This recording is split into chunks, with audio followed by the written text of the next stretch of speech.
Assalamualaikum warahmatullahi wabarakatuh. Berlombalah untuk kebaikan, sesungguhnya mensubscribe juga suatu kebaikan. Pergi ke Tanah Suci merupakan impian semua umat Muslim. Namun, untuk melaksanakan ibadah haji atau umroh tidak semua orang mempunyai kesempatan yang sama. Dari Abu Hurairah radhiyallahu anhu, Rasulullah shallallahu alaihi wasallam bersabda, ibadah umroh ke ibadah umroh berikutnya adalah penggugur dosa di antara keduanya, dan haji yang mabrur tiada balasan bagi pelakunya, melainkan surga. Hadis riwayat Bukhari dan Muslim. Ustadz Hanif Lutfi menjelaskan ada 7 amalan yang jika diamalkan bisa berpahala haji atau umroh. Amalan ini ada yang ringan dan bisa dilakukan kapanpun. Amalan ke-1. Membaca tasbih, tahmid, dan takbir setelah sholat. Dari Abu Hurairah radhiyallahu anhu, ia berkata, ada orang-orang miskin datang menghadap Nabi Shallallahu alaihi wasallam. Mereka berkata, orang-orang kaya itu pergi membawa derajat yang tinggi dan kenikmatan yang kekal. Mereka sholat sebagaimana kami sholat. Mereka puasa sebagaimana kami berpuasa. Namun mereka memiliki kelebihan harta sehingga bisa berhaji, berumroh, berjihad serta bersedekah.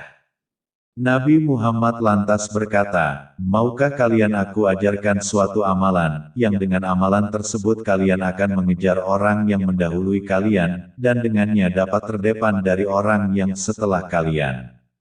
Dan tidak ada seorang pun yang lebih utama daripada kalian, kecuali orang yang melakukan hal yang sama seperti yang kalian lakukan. Kalian bertasbih, bertahmid, dan bertakbir di setiap akhir sholat sebanyak 33 kali. Kami pun berselisih. Sebagian kami bertasbih 33 kali, bertahmid 33 kali, bertakbir 34 kali. Aku pun kembali padanya. Rasulullah Shallallahu alaihi wasallam bersabda, ucapkanlah subhanallah walhamdulillah wallahu akbar, sampai 33 kali. Hadis riwayat Bukhari, No. 843.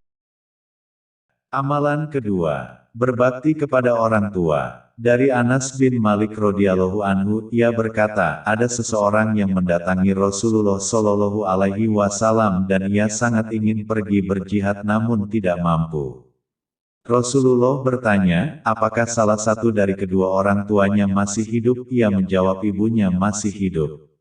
Rasul pun berkata kepadanya, bertakwalah kepada Allah dengan berbuat baik pada ibumu.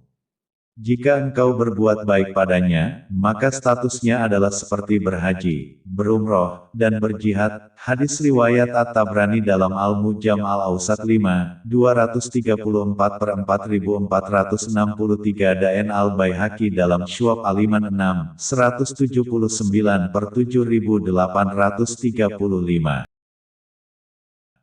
Amalan ketiga, sholat fardu jamaah di masjid.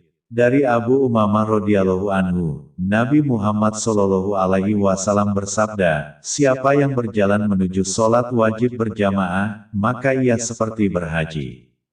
Siapa yang berjalan menuju sholat sunnah, maka ia seperti melakukan umroh yang sunnah. Hadis riwayat Tabrani dalam Al-Mujam Al-Kabir.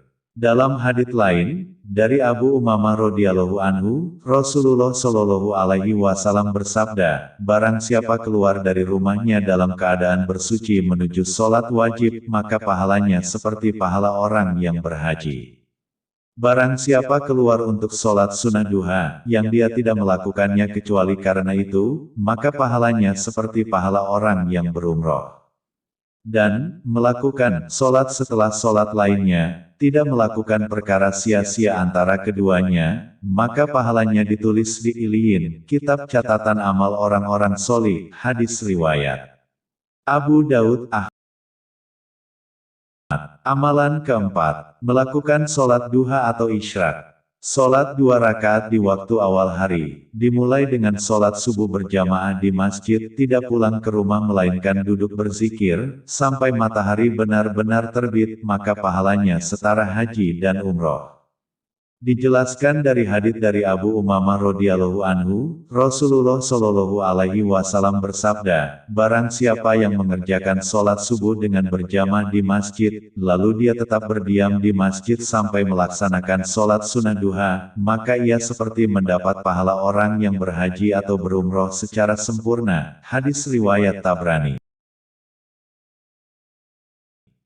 Amalan kelima, menghadiri majelis ilmu di masjid. Dari Abu Umamah radhiyallahu anhu, Nabi Muhammad shallallahu alaihi wasallam bersabda, siapa yang berangkat ke masjid yang ia inginkan hanyalah untuk belajar kebaikan atau mengajarkan kebaikan, ia akan mendapatkan pahala haji yang sempurna hajinya. Hadis riwayat Tabrani dalam Al-Mu'jam Al-Kabir. Amalan keenam, umroh di bulan Ramadan. Dari Ibnu Abbas radhiyallahu anhu, ia berkata Rasulullah pernah bertanya pada seorang wanita, apa alasanmu sehingga tidak ikut berhaji bersama kami? Wanita itu menjawab, aku punya tugas untuk memberi minum pada seekor unta di mana unta tersebut ditunggangi oleh ayah fulan dan anaknya yang ditunggangi suami dan anaknya. Ia meninggalkan unta tadi tanpa diberi minum, lantas kamilah yang bertugas membawakan air pada unta tersebut. Kemudian Rasulullah bersabda, jika Ramadan tiba, berumrohlah saat itu karena umroh Ramadan senilai dengan haji. Hadis riwayat Bukhari dan Muslim. Imam Nawawi berkata, yang dimaksud adalah umrah Ramadan mendapati pahala seperti pahala haji. Namun bukan berarti umrah Ramadan sama dengan haji secara keseluruhan. Sehingga jika seseorang punya kewajiban haji, lalu ia berumrah di bulan Ramadan, maka umrah tersebut tidak bisa menggantikan haji tadi. Syarh Sahih Muslim, 9:2. Amalan ketujuh, bertekad untuk berhaji. Bagi umat muslim yang memiliki uzur namun mempunyai tekad kuat dan sudah ada usaha untuk melakukannya, maka dicatat seperti melakukannya. Misal, ada yang sudah mendaftarkan diri untuk berhaji, namun ia meninggal dunia sebelum berangkat, maka ia akan mendapatkan pahala haji. Sama seperti yang Rasulullah Shallallahu Alaihi Wasallam katakan, dari Jabir radhiyallahu anhu, ia berkata, dalam suatu peperangan, perang Tabuk, kami pernah bersama Nabi Muhammad Shallallahu Alaihi Wasallam, lalu beliau bersabda, sesungguhnya di Madinah ada beberapa orang yang tidak ikut melakukan perjalanan perang, juga tidak menyeberangi suatu lembah, namun mereka bersama kalian, dalam pahala. Padahal mereka tidak ikut berperang karena mendapatkan uzur sakit. Hadis riwayat Muslim.